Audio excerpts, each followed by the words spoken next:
Nous sommes ici à Nairobi, à la conférence sur l'authenticité en Afrique.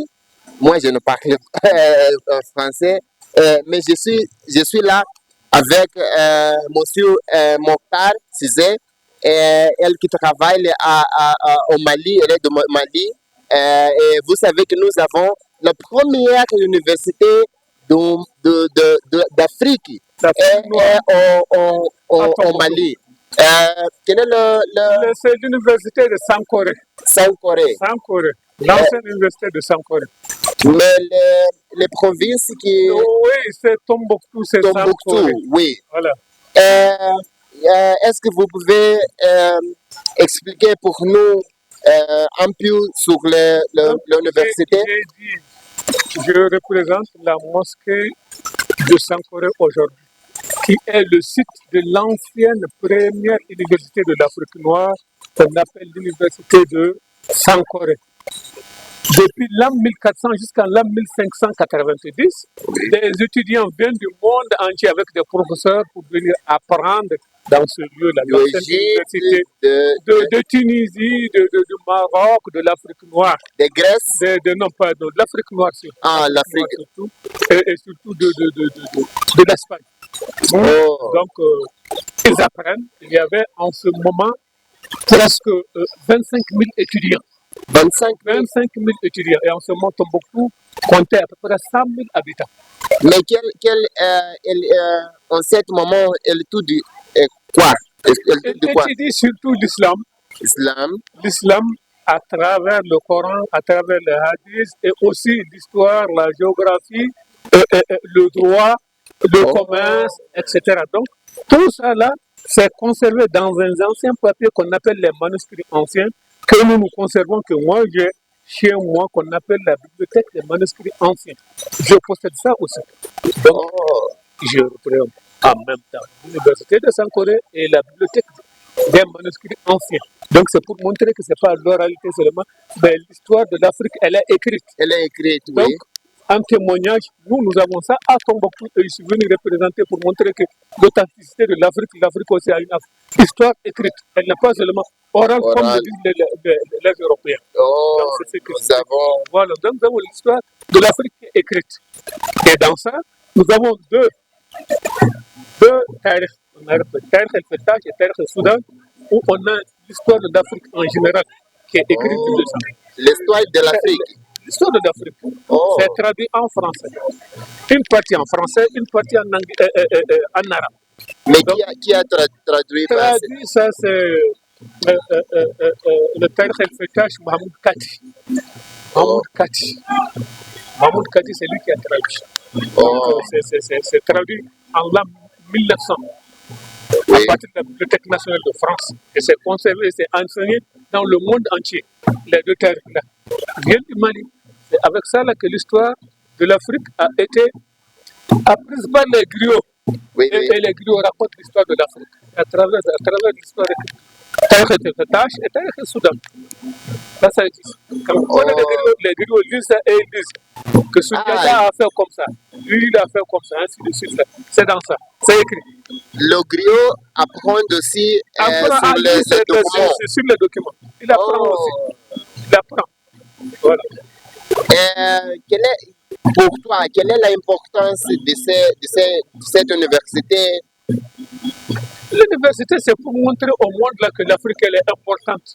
Oui. Au même titre que l'université les universités qui sont en Europe là. Oui.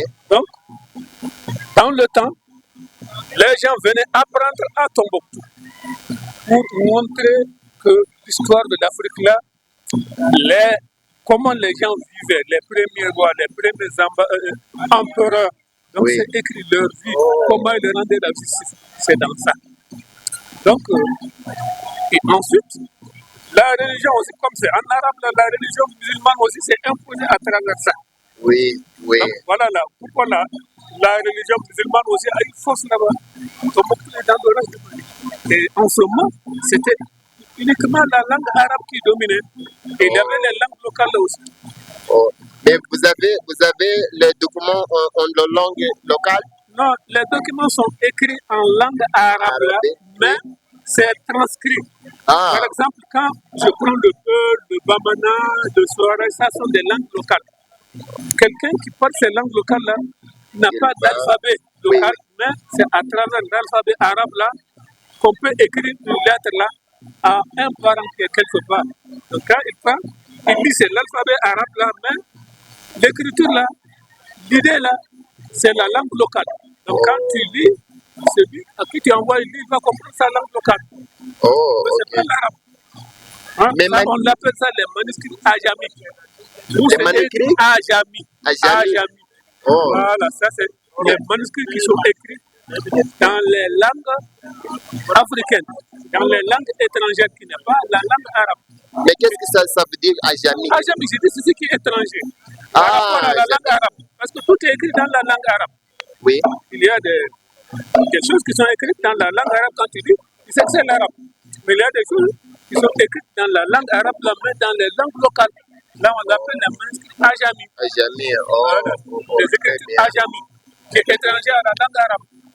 Oui, oui. Et maintenant, qu'est-ce que vous faites? Vous traduisez les manuscrits? Oui, c'est ça le problème. C'est ce qu'on a comme problème. Nous, c'est pour cela que nous sommes venus ici. On veut que le monde entier nous aide à réécrire l'histoire. Parce que là, les manuscrits sont là. Ensemble, traduire, bénéficier du contenu de ces manuscrits. Ça nous appartient, nous, comme boxiers. Mais quand ce sera traduit, ça sera pour le monde entier, pas pour nous seuls. Voilà, c'est ce que nous cherchons. Nous cherchons de l'aide. Nous cherchons de l'aide à travers votre micro. Donc, moi, je vous demander de l'aide là, m'aider, nous les Tomboxiens, à faire travailler les manuscrits, à travailler sur les manuscrits, à construire nos maisons qui sont là-bas. Pour que ça puisse s'adapter. Voilà. Et les mosquées, qu'est-ce qu'on peut dire sur les mosquées que vous avez là? On a 3 grandes mosquées qui sont classées patrimoine mondial. La plus grande, c'est la mosquée de Djinguereber. Elle est construite en l'an 1235. 1235. Elle existe. Ensuite, la deuxième mosquée, c'est la mosquée de Sankoré. Elle est construite en l'an entre 1325 et 1400. La troisième mosquée, c'est la mosquée de Sidiéria. Elle est construite en l'an 1400. De cette période-là jusqu'à maintenant, là, ces mosquées-là existent. Mais c'est en banco. Mais les architectures, c'est l'architecture en terre. Oui, en terre battue. Ce sont les plus grandes maisons en terre battue dans le monde. Et il y a une autre qui est dans une autre ville qu'on appelle Djéné. Ça, c'est plus grand que ces 3 mosquées. Les plus grandes, c'est Djéné. Après Djéné sont ces 3 qui viennent. Et comment est-ce que vous faites pour conserver l'architecture antique? Nous conservons parce que nous avons chez nous l'association des maçons qui a une technique de conservation et de travail qui ont un savoir très très fort. Par exemple, le directeur du patrimoine mondial à l'UNESCO, Lazare, avec toute sa connaissance, est parti à Tombouctou apprendre avec les maçons qui ne sont pas allés à l'école. Nous sommes fiers de ça. Lazare connaît leurs valeurs.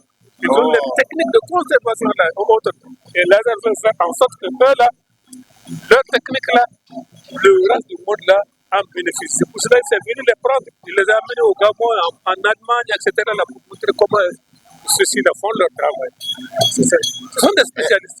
Et ce sont des gens qui sont héréditaires. Quand tu es fils de maçon, c'est de père en fils. Et maintenant, il y a les fils là qui étudient à l'école, qui vont à l'université, qui deviennent des fonctionnaires et qui ne reviennent pas. Maintenant, on veut mettre fin à ça. Comment? Parce qu'ils sont devenus des hommes modernes. Ils ne peuvent pas rester travailler. Il y en a qui quittent, qui vont dans la capitale. Il y en a qui quittent, qui vont en Europe et qui ne veulent pas revenir sur la terre locale. Et ça devient une perte. C'est ce qu'on a comme problème.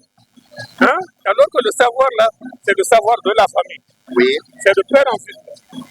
Et les autres là aussi ne veulent pas. Donc c'est ce problème de conservation là, de ce métier là, qui existe. Voilà, ça c'est un problème. Merci, merci beaucoup. Hein? Et nous savons que vous avez au Mali les griots. Est-ce que vous pouvez expliquer pour nous qu'est-ce que c'est un griot? Qu'est-ce que le griot fait? Le griot, c'est l'homme de la tradition, c'est-à-dire c'est lui qui fait l'intermédiaire entre les gens. C'est lui qui joue pour le noble de rôle. C'est lui qui va demander en mariage une fille. C'est lui qui réconcilie les gens quand ils sont en conflit. C'est lui qui rapproche les gens. Il fait toutes les commissions. Donc, et au cours d'un mariage, là, les gens leur font des cadeaux. Oui. Voilà, donc ils font leur métier. Donc, quand les gens ne s'entendent pas, ils sont des médiateurs. Oui. Ils sont des médiateurs et ils règlent l'ensemble des problèmes de la société. Et ils font aussi des chansons. Hein? Oui. Etc. Ils font beaucoup de choses. Voilà. Mais maintenant, vous avez maintenant, des griots. Il y en a assez de peurs, ils sont nombreux. Ils sont très bien habillés. Quand tu les vois, c'est toi qui les donnes des cadeaux. Ils sont mieux habillés que toi. Parce que c'est un griot. Il n'y a pas le problème de globalisation, les jeunes qui ne s'intéressent pas pour l'histoire, les traditions. Vous n'avez pas ce problème au Mali? Non, si on n'en a pas. Donc ça dépend. Parce que maintenant, c'est l'homme moderne. Oui, oui. Il y a des gens qui aiment, il y a des gens qui n'aiment pas. Donc c'est partagé. Il y en a qui veulent conserver, il y en a qui veulent le rejeter. Donc oui. C'est ça le monde. Hein? Donc on ne peut pas s'imposer à l'homme. Oui, oui. C'est à chacun de faire son choix. Hein? Donc, oui, merci beaucoup, Monsieur Mokhtar. C'est l'information sur le... Oui, oui, absolument, absolument. Merci beaucoup, merci beaucoup. C'est très intéressant, très...